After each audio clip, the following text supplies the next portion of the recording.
প্রাথমিক ও মাধ্যমিক বিদ্যালয়ের শিক্ষার্থীদের জন্য সরকার বিনামূল্যে পাঠ্যপুস্তক সরবরাহ করা হয়ে থাকে।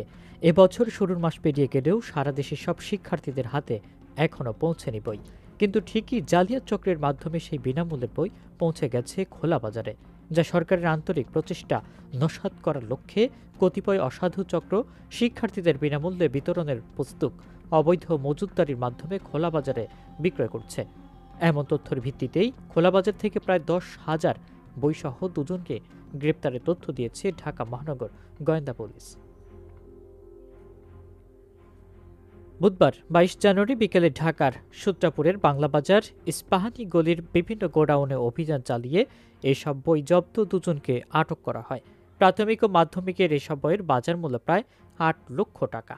যা গ্রেপ্তার দুজন হলেন সিরাজুল ইসলাম উজ্জ্বল, দেলার হোসেন, যাদের বয়স একই সঙ্গে 55 এবং 56। ডিবি বলছে, গ্রেপ্তার দুজন ছাড়াও এমন আরও বেশ কয়েকটি চক্রের তথ্য পাওয়া গেছে। তাদেরকে গ্রেপ্তারে ডিবির তৎপরতা অব্যাহত রয়েছে।